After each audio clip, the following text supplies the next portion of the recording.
In early 2026, it feels like the global map of power is being redrawn, and honestly, a lot of the new lines point straight to India. We're seeing this massive economic surge, a huge leap in military tech, so in this explainer, we're going to break down the key moves that show a new heavyweight is really stepping onto the world stage.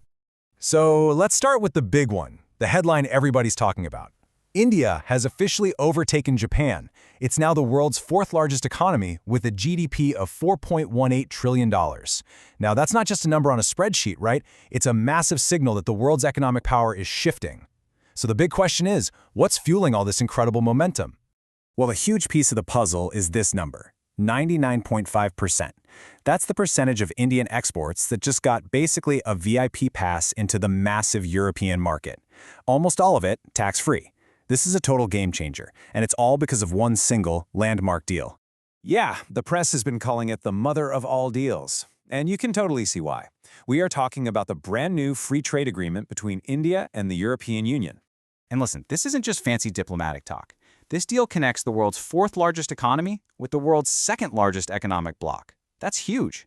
But to really get what a big deal this is, we got to ask a simple question. What even is a free trade agreement?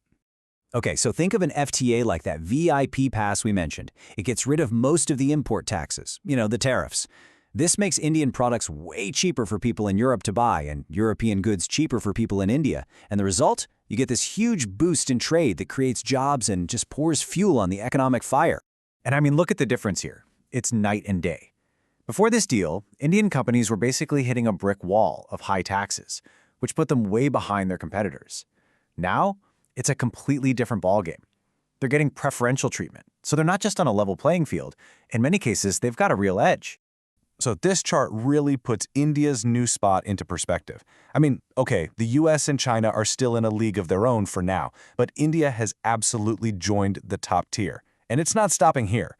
At the rate it's going, most experts think it's going to overtake Germany for that number 3 spot by 2030. So, who are the big winners here? Well, major industries like textiles and leather, where the EU is a gigantic market, are going to see a huge boost. But what's really cool is that it's not just about the big corporations. This opens up incredible doors for India's small and medium-sized businesses, which are, the real engine of the economy, to sell to millions of new customers. So when you have that kind of economic missile, what do you do with it? Well, a big part of the answer is you invest in your security. And that is exactly what we're seeing. India is turning its new economic power into some seriously impressive military and tech strength. The Indian Army actually declared its theme for 2026, the year of networking and data centricity. Now, that might sound like corporate jargon, but it's not just a slogan. It's a massive strategic pivot towards a military that's high-tech, interconnected, and totally data-driven. And they're rolling out the hardware to back it up. I mean, just look at this leap in capability. We're talking about long-range hypersonic missiles that can hit a ship 1,500 kilometers away at more than 5 times the speed of sound. That's insane. And you add to that these upgraded guided rockets and new portable tank busters, the picture becomes really clear. This is a fast, high-tech modernization. And get this, the innovation isn't just coming out of secret defense labs.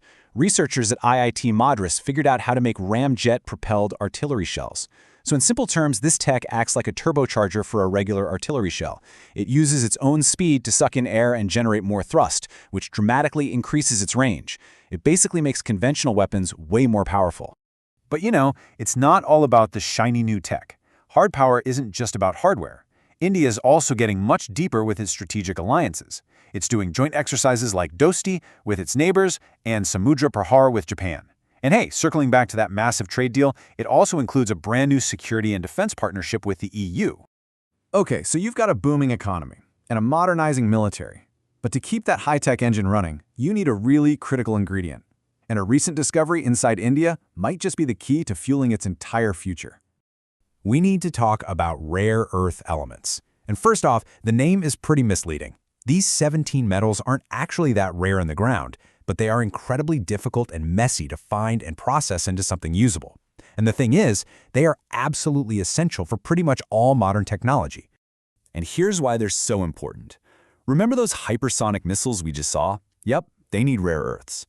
Our entire digital economy, it runs on them. Green energy, electric cars, wind turbines, all built with them. So having your own supply of this stuff isn't just a nice little advantage, it's a massive strategic necessity. For decades, China has completely dominated the global supply of rare earths. We're talking nearly half of all known reserves. And that has given Beijing immense political and economic leverage. So the recent discovery of India's own reserves, about 6% of the world's total, is strategically vital. It means less dependency on others and a secure supply of the raw materials for its own high-tech future.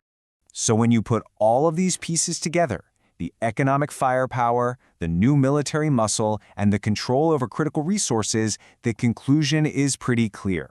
This isn't just a story about a trade deal or a new missile. This is the story of a new heavyweight stepping onto the world stage. And that leaves us all with one crucial question. As India's power grows, how will it choose to shape the world of tomorrow?